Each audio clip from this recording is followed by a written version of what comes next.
ខ្ញុំថាគ្រូជាមេហ្នឹងគឺថាមានន័យថាគឺគ្រូគឺជាអ្នកគឺជាថ្នាលបណ្ដុះភាពជាអ្នកដឹកនាំតាំងពីដំបូងទៅសូមស្វាគមន៍វគ្គពិសេស GLA វគ្គពិសេស GLA ធានាគុណភាពរៀនហើយពេញចិត្តទើបបង់ប្រាក់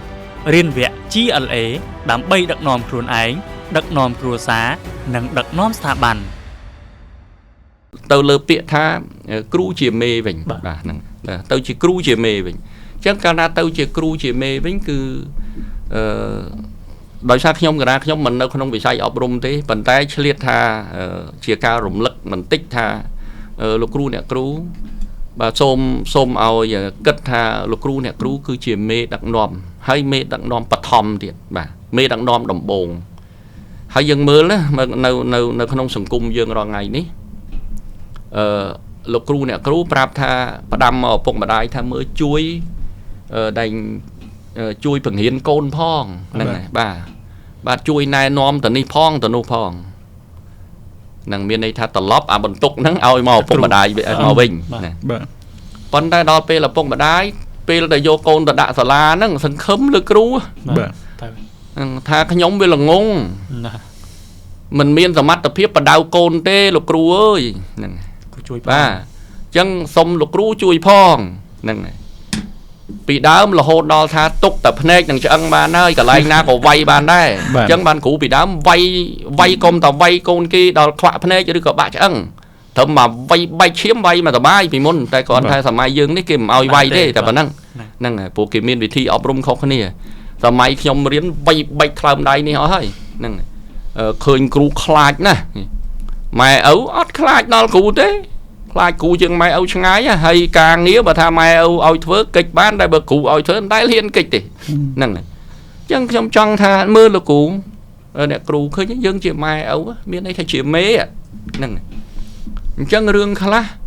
យើងត្រូវគិតថាយើងត្រូវខំប្រឹងពង្រឹងសមត្ថភាពរបស់យើងថាណែយើងមែនតែនគឺជាអ្នកដែលមានការអប់រំខ្ពង់ខ្ពស់ជាងឪពុកម្ដាយបាទឬក៏ជាងអាដៃនាយកក្រុមហ៊ុនមួយចំនួនបានគេបញ្ជូនកូនគេមករៀននៅសាលាយើងឬក៏គេបញ្ជូនបុគ្គលិកគេមករៀននៅសាលាយើងហ្នឹងហើយបើបញ្ជូនមកហើយយើងទៅពឹងថាឲ្យគាត់ទៅដៃជួយអប់រំជួយអីវិញដល់តែពេលគាត់នឹងថាគាត់ពឹងលើសាលាហើយសាលាថាពឹងលើគាត់មានន័យក្មេងនឹងមិនចោលឡាបាទហ្នឹងហើយបើសិនជាក្មេងវាទៅពីលីអាវ៉ាសែថ្ងៃក្រោយវាទៅជាអ្នកធំតើវាអាចខ្លាយទៅជាអ្នកដឹកនាំបានអត់ហ្នឹងហើយបើទៅជាបានក៏ប្រហែលជាត្រឹមតែដឹកនាំរឿងពីលីអាវ៉ាសែរឿងអបាយភូមិអបាយមុខហ្នឹងងាប់ណាធ្វើឲ្យសង្គមយើងច្បុកច្បល់ណាម្ល៉េះហើយគឺដែលខ្ញុំថាគ្រូជាមេហ្នឹងគឺថាមានន័យថាគឺគ្រូគឺជាអ្នកគឺជាថ្នាលបណ្ដុះភាពជាអ្នកដឹកនាំតាំងពីដំបូងទៅណាហើយភាពជាអ្នកដឹកនាំពីដំបូងហ្នឹងមានអីគឺថាការពិត